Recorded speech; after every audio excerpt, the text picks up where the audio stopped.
Welcome back to Renovation Time. I wanted to show you a project that we just finished, which is a pretty large tiled floor, and I want to talk about some of the challenges that can be involved in a situation like this. We came in to do this floor. It used to be a really ugly laminate floor, and believe me, if this was my house, this is exactly what I would do. So a couple of the issues that we were facing with this floor when we had to tile it is we're looking at about 550 square feet of open space. Issues that we ran into were, first of all, do you go with a 12 by 12 tile when you're looking at that much square feet and this much open area that you see all the time? Probably not. Ends up looking like a bowling alley. What we ended up doing actually was going with a 20 by 20 tile. Much larger, covers a lot more area, a lot less grout lines to step on, which I hate. Also, a lot less grout lines to clean because grout lines are a little rougher than tile and tend to pick up a little more dirt.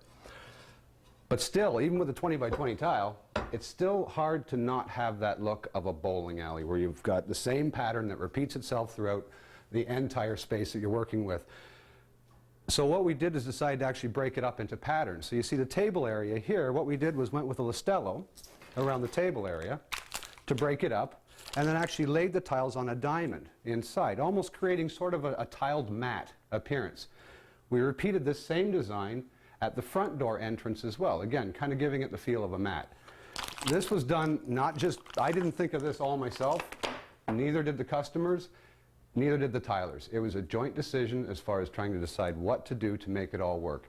It's key in a job like this that you make sure that you know who your tilers are, that you get references if you haven't seen their work, talk to people, ask around, find out who the best tilers are.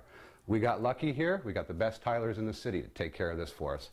Other thing to consider and remind your tilers of too, try to keep the grout lines tight, specifically in a kitchen area where you get a lot of traffic coming in and out. Tighter grout lines mean less cleaning.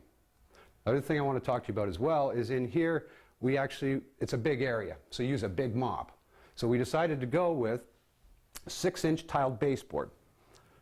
Most times when you're going to do a tiled baseboard or any kind of baseboard, you're going to go with something 4 inches or 4 1/4 inches. We decided to go with 6 inches. It sits up a little bit higher. It's a little less, it's not going to get banged up as easily as say, a wooden baseboard or a lower baseboard. Okay, so you've finished your tile floor. You've done everything you need to do. You hired the best people. You got the best tile. By the way, it's porcelain. Put porcelain in your kitchen. Don't put ceramic in your kitchen. How do you do the finishing touches that make it look great? You put plastic grates in? I wouldn't. You want to spend a little bit of extra money and time at the end of the job to make something that looks really nice and finished. It costs a little bit, but you're not going to move next week. Make it look nice because you got to live with it for a while. Tiled vents, I highly recommend them. They look gorgeous when they're in. They basically blend into the floor. Looks way better than plastic or metal. It's probably the way that I would go. So finishing touches make all the difference. I hope this helps you with your next project. Join us next time. Renovation Time is brought to you by Anden Bath Center. Talk to the people who know bathrooms. Anden Bath Center.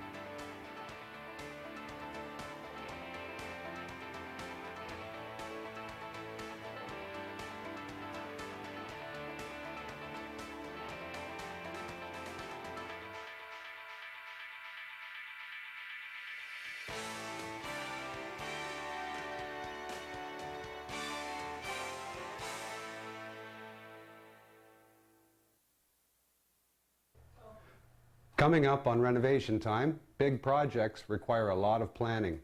I want to show you this one. Stay tuned.